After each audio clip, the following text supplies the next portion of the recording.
dia, piranhas! Bom dia nessa manhã de sol para cada um. Hoje é um dia especial, muito aguardado.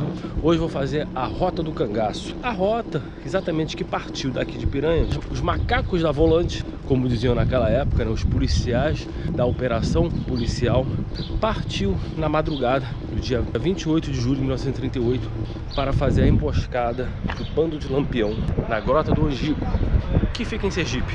E hoje nós vamos percorrer a rota que a volante fez naquela época, que é um dos pontos turísticos que tem aqui em Piranhas. Aí a gente contratou um barqueiro que vai nos levar até lá. E espero encontrar, deve estar lá já, tem vários barqueiros. Como é que funciona? Você pode ter, como você vê aqui, vocês estão vendo aqui vários quiosques que vendem os passeios aqui. Canyons do São Francisco, a Rota do Angico, né?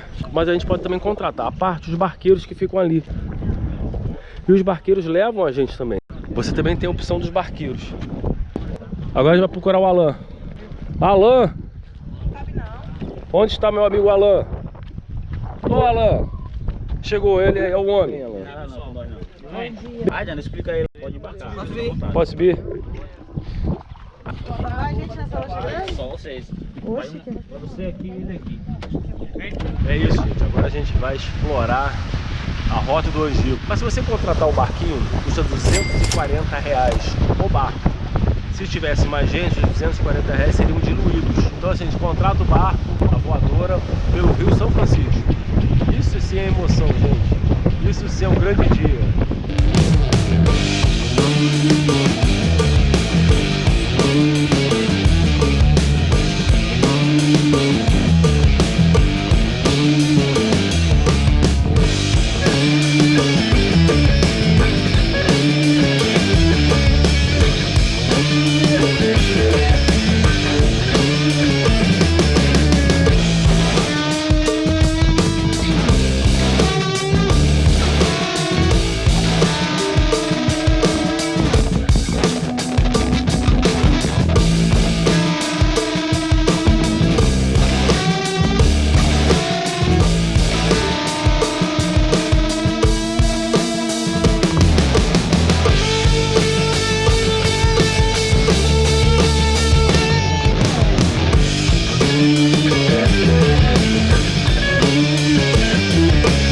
Gente, a gente está na Fazenda do Angico. Como é que funciona?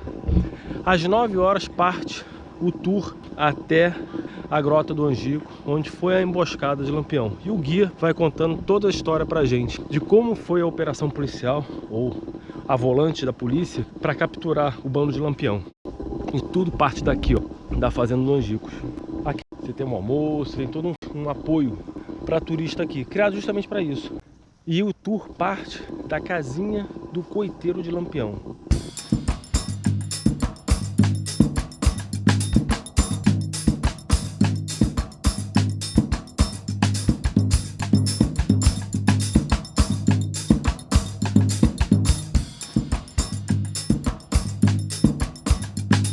E essa é a casinha do coiteiro de Lampião. Quem eram os coiteiros? Eram os caras que davam apoio aos bandos de cangaço. E o canteiro de Lampião foi o Pedro de Cândido. Ele morava nessa casinha e tem todas as peças originais do banquinho, a garrucha, dos objetos de cozinha, da rede, tudo original da época. A casinha típica nordestina, uma casinha de taipa. Ela é feita com esse barro no supapo, sabe? Barro no supapo, que vai batendo assim e vai formando. Típica casa do nordestino. E a casinha do Pedro de Cândido é essa, gente. Vou dar um panorama geral.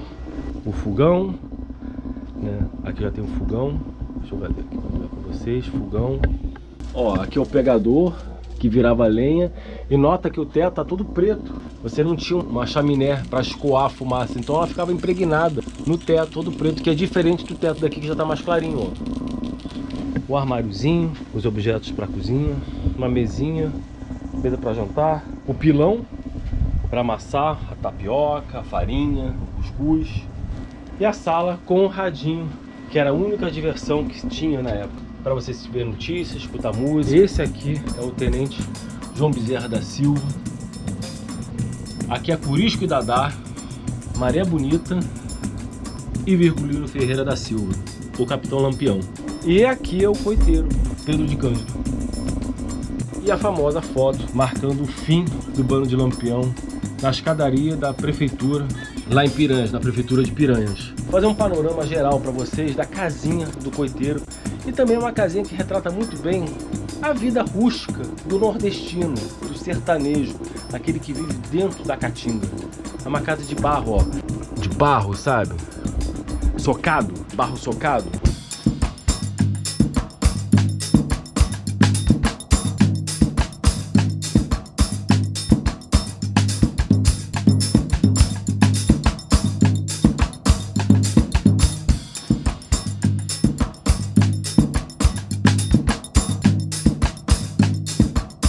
A história começa no inverno de 1938, era a era Vargas. Getúlio Vargas não estava mais aguentando ter a notícia do bando de Lampião. Getúlio Vargas então fez um decreto para combater o bando de Lampião. A polícia ficou mais equipada. No inverno de 1938 começou a perseguição quando o coiteiro de Lampião estava fazendo compras em Piranhas, porque Lampião estava na grota da fazenda do Angico, lá dentro. A polícia percebeu que tinha uma pessoa fazendo muitas compras lá. E o coiteiro da polícia disse, olha, é aquele lá que é o coiteiro de Lampião. Pois bem, o coiteiro de Lampião, Pedro Cândido, tomou uma coça da polícia para dizer onde estava o bando de Lampião. E aí começa toda a história. Aqui começa a Rota do Cangaço, onde a Volante deu início ao último combate com o bando de Lampião. Mas essa história eu vou contar com mais detalhes quando nós percorrermos a trilha até chegar ao ponto onde toda a história aconteceu. E aqui começa o ponto de partida para a Rota do Cangaço.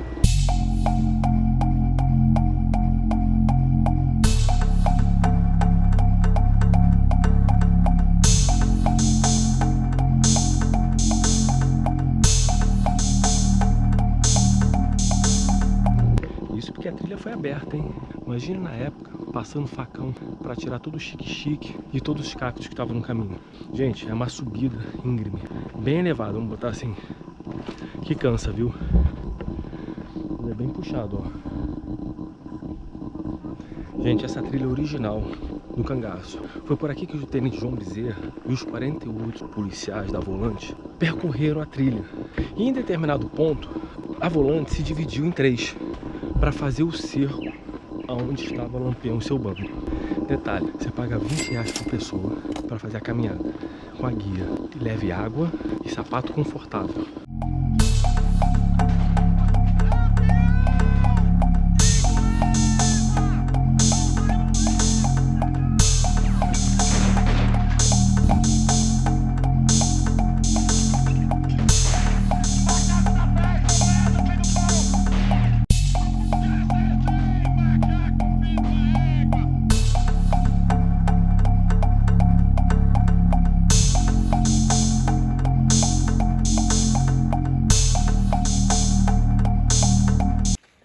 Vai estar o nome dos 11 cangaceiros que foram mortos aqui. E essa placa ela foi colocada no ano de 1998, na homenagem de 60 anos da morte de Lampião. Depois dessa homenagem, foi da onde que surgiu o turismo nessa região. Pessoal, Lampião ele nasceu em Passagem das Pedras. Hoje é conhecido como Vila Bela em Serra Talhada, Pernambuco, por volta de 1897. Ele entrou no cangaço no final do ano de 1918 por conta da morte de seu pai, e o mandante do crime foi Zé Sartonino, que era um coronel pernambucano. E naquela época quem mandava eram os coronéis que tinham poder. Lampião juntou as duas coisas, começou a atacar o estado todo de Pernambuco, Bahia, Alagoas, aqui em Sergipe. Só que no Ceará ele não chegou a atacar, que ele tinha em consideração o padre Cícero como se fosse um padrinho para Lampião. Mas no ano de 1926, o padre Cícero, junto com Floro Bartolomeu Coelho, um deputado federal, deu a patente de capitão a Lampião para combater a Coluna Prestes, que era um grupo tenentista liderado pelo Carlos Prestes. Lampião pegou a patente, as armas e munições, mas não combateu. Ele distanciou 6 quilômetros da cidade de Juazeiro, entrando dentro da Caatinga, foi até chegando ao Rio Grande do Norte. Quando foi no ano de 1927, ele foi atacar a cidade de Mossoró. Quando chegou lá, ele foi expulso pela população. Por isso que até hoje tem marcas de bala em uma igreja em Mossoró. Lá foi na onde que morreu um dos cangaceiros, o Jararaca, que hoje pela população é considerado o cangaceiro que virou santo. O túmulo dele é o túmulo mais visitado que tem no mês de Finá, na cidade de Mossoró. Esse cangaceiro jararaca, ele foi baleado, foi preso, foi torturado na prisão, ainda foi enterrado vivo pela própria população. Lampião sai de Mossoró, passa para o estado da Bahia, começa a terrorizar a população baiana. Foi na hora que o governo do estado reuniu, colocou um anúncio, quem pegasse Lampião dava uma recompensa de 50 mil contos de réis. Ele fica sabendo e vem para o estado de Sergipe. Aqui ele ficou à vontade porque ele tinha a proteção do coiteiro Pedro de Cândido, do Val de Cândido e Manuel Félix. Por isso que eles ficaram bastante à vontade aqui. Mas para vocês verem, esse ponto não é o ponto ideal para Lampião ficar, porque é um ponto baixo. Mas ele se sentiu tão protegido que acabou ficando. Mas seu companheiro Corisco, ele não quis ficar aqui, que ele achava esse lugar inseguro, pegou sua metade do bando e foi para o estado de Alagoas, para a cidade de Pão de Açúcar. E Lampião acaba ficando aqui com a sua metade e a metade do Zé Sereno. Mas ele ficou na espera de Corisco chegar do estado de Alagoas para os dois seguirem viagem. Só que no dia que ele estava esperando, Corisco ele não chegou. Ele resolveu esperar mais outro dia. Quando ele foi olhar seus mantimentos, estava bastante pouco e mandou seu coiteiro Pedro de Cândido ir na cidade de Piranhas comprar. O seu coiteiro vai para a cidade, chega no meio da feira livre, começa a comprar os mantimentos e chama a atenção da população. Pedro ele tem um vizinho que se chama Joca Bernardes. Ele tem intriga com ele. Viu o movimento dele, foi na delegacia de Piranhas, falou para o sargento Aniceto Rodrigues que ele apertasse Pedro, que ele sabia onde estava Lampião. O sargento vai para o meio da feira, vê o movimento da população, diz à população que não se preocupasse, que ia atrás de Lampião em Canapi, Alagoas. Ele só falou isso porque sabia que ele estava na feira e ouvia falar para Lampião. Aconteceu no dia 27 de julho de 1938, um dia de quarta. Quando foi na quarta tarde, Pedro traz alimentação para Lampião e disse a Lampião que ele pudesse ficar à vontade, que a Zolanta ainda atrás dele em Canapi. Como ele já sentia bastante vontade aqui, ele já estava na espera de Corisco, começou a beber, a jogar, a dançar, a liberar os cangaceiros que estavam de sentinelas para fazer parte da farra e ficaram bastante à vontade. Mas enquanto isso, o sargento já tinha mandado um telegrama para o tenente João Bezerra, que estava em Pedras, que hoje a cidade é Elmiro Gouveia, dizendo que ele viesse, que o boi já estava no pasto. O boi que ele falava era Lampião, porque naquela época ele se comunicava pelo código. Desceram para a cidade de Piranhas, pegaram 3 embarcações pequenas e desceram à margem do Velho Chico. Só que eles não vinham diretamente para a fazenda Angicos. A Zolante pararam na fazenda Rimanso, que é quase em frente aqui a Angicos, e mandou seu policial Elias de Alencar e Bida no povoado pegar Pedro. Daí eles começaram a apertar Pedro perguntando onde Lampião estava. Ele não respondia, mas a Zolante começou torturando ele, arrancando suas unhas com punhal. Ele não aguentou mais e falou que Lampião estava na sua fazenda Angicos. A Zolante segue para cá. Fizeram esse mesmo percurso que vocês. Vamos dizer que vocês fizeram de meia hora. Eles levaram em torno de 4 a 5 horas na quarta-feira, 10 horas da noite. Naquela época não existia trilha. Eles que fizeram. E também eles traziam as 3 metralhadoras. Quando foi na quinta-feira, dia 28 de julho de 1938, 5h15 da manhã, Lampião sai da sua tenda. Ao sair, ele já começa a receber tiro dos dois lados e sendo morto na hora. Maria Bonita recebe um tiro no ombro e outro na virilha. Só que ela não morreu. Depois daí, os 9 cangaceiros que não conseguiram fugir foram mortos na hora. Foi quando Francisco Ferreira viu que Maria Bonita ainda estava viva, mandou um dos seus policiais, um Panta de Godói, pegar seu facão da marca Jacaré, que era o facão da época, e degolar Maria Bonita ainda viva. O Panta acaba degolando ela. Naquela época, eles tinham que ter uma prova que matou o rei do cangaço. Como eles eram embarcações pequenas, não tinha como levar os corpos. Já que a cabeça de Maria Bonita estava degolada, degolou a de Lampião dos 9 cangaceiros, colocaram dentro de lata de querosene com cal e levaram para a cidade de Piranhas. Colocaram exposta na escadaria do Palácio Dom Pedro II, que hoje é a atual prefeitura de Piranhas, e mostrou à população que tinha matado o rei do cangaço. Depois daí, as cabeças foi sendo expostas no estado todo de Alagoas. Pessoal, o cangaço ele nem começou com o Lampião e nem finalizou com o Lampião. Quando o Lampião entrou no cangaço, o cangaço já existia. Só que o cangaço não era falado, só passou a ser falado depois da entrada de Lampião. E o cangaço ainda continua com o Corisco. O Corisco fica sabendo da morte do seu capitão. Ele vai perguntar a Joca Bernardes quem foi que denunciou. O Joca ele ficou com medo porque tinha sido ele. Ele falou que tinha sido Domingos Ventura. Era um senhor que não tinha nada a ver com a história do cangaço. Corisco vai na fazenda Patos e acaba matando ele e sua família. Não chegou a matar a família inteira, porque Dadá, a esposa de Corisco, conseguiu salvar a criança das garras dele. Mas mesmo assim ele foi em cima de Dadá para matar essa criança, mas ela não deixou. Ele fez a mesma coisa que Azolante. Arrancaram as cabeças dessas famílias, colocaram dentro de um balaio e mandaram para o tenente João Bezerra, dizendo que fizesse uma grande buchada e comesse para vingar a morte de seu capitão. Assinado Diabo Loiro. O Corisco era conhecido como Diabo Loiro. Se ele já era perseguido, com essa afronta que ele fez ao tenente, ele ficou mais ainda. Ele era perseguido pelo José Rufino, o chefe policial baiano. Há muito tempo ele tem uma sede de matar Corisco arrancando sua cabeça. Só que ele não conseguiu matar porque Dadá foi a única mulher que no fim do cangaço conseguiu pegar em armas para defender o Corisco. Porque o Corisco, no conflito que ele teve com José Rufino, ele perdeu o movimento dos braços e não tinha mais como comandar o bando e nem pegar em arma. Depois daí a Dadá ela foi a chefe, mas alguns dos cangaceiros não concordavam de ser mandado pela mulher. Teve daqueles que saíram do cangaço, mas mesmo assim ela continuou.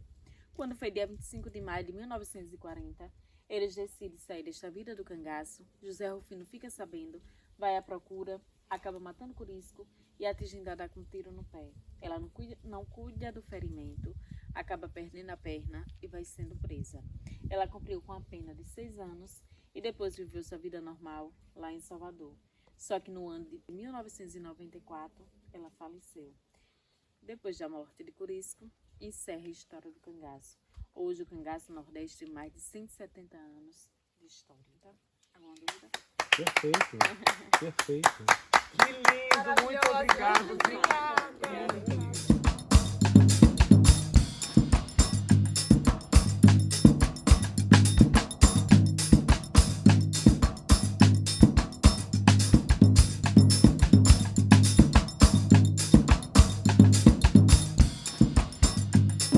Incrível, incrível, ápice para mim da viagem é caminhar pela história, cara, no legado da história do nosso país, do sertão, da história de Lampião, Maria Bonita, a história que foi escrita e filmada, escrita em diversos livros e retratada na teledramaturgia, em filmes. Vários filmes estão no YouTube, só botar Lampião, Maria Bonita, documentários da Vera, que é a neta de Lampião, a Expedita está viva até hoje, que é a filha de Lampião. História fantástica, gente. A lancha que a gente vai pegar agora, que o Anderson tá lá esperando, olha lá. A lanchinha, a voadora. Todo hotel aqui, o pousado hotel, tem um contato dessas voadoras, dessas lanchas. Tá? Então você não se preocupe, você pode contactar eles diretamente, mas geralmente eles estão já fazendo os passeios. Ou o próprio hotel vai entrar em contato para você e já marca a lancha, caso você queira fazer esse passeio que eu fiz no canal. Tem o do catamarã, que vai até levar você ao Cangaço Aquapark, que é o mais tradicional que todo mundo vai. Aqui é a rota que eu considero a melhor, tá? Tem as explicações perfeitas das historiadoras, guias, são todas elas historiadoras, e vale cada centavo. Como falei, R$20 por pessoa para você fazer esse passeio aqui no espaço da Fazenda Angico. Fazenda essa que é de propriedade boa. E aí, Alan? Beleza? Ó, show de bola, hein? Show de bola, né? Nossa, Beleza. sensacional, Alan. Tudo. E a propriedade aqui dessa fazenda são dos herdeiros do coiteiro, né, de Lampião, que por documento tem, vou botar a mãozinha aqui, Pode ficar aqui mesmo, do coiteiro da fazenda deles. Então a fazenda pertence à família do coiteiro. Enfim, gente, esse é o fim dessa grande jornada pelo sertão. Muito emocionado de estar aqui. Estou voltando para Pernambuco, para Alagoas, porque aqui é Sergipe, viu? Toda a história aconteceu em Sergipe. Agora a gente está voltando para Alagoas, para Piranhas, para começar uma nova jornada em outro ponto desse estado maravilhoso. Então vou deixar vocês aqui com as histórias do cangaço, com as histórias de Lampião Maria Bonita, sabendo que Maria Bonita só ganhou o seu nome Maria Bonita após a sua morte, tá? Antes ela era só conhecida como Santinha, pelo seu amado esposo, Virgulira Ferreira da Silva, Capitão Lampião. Até o próximo sábado, mais histórias, mais novidades e mais tudo para vocês. Para mim até amanhã, né? Mas para vocês até o próximo sábado.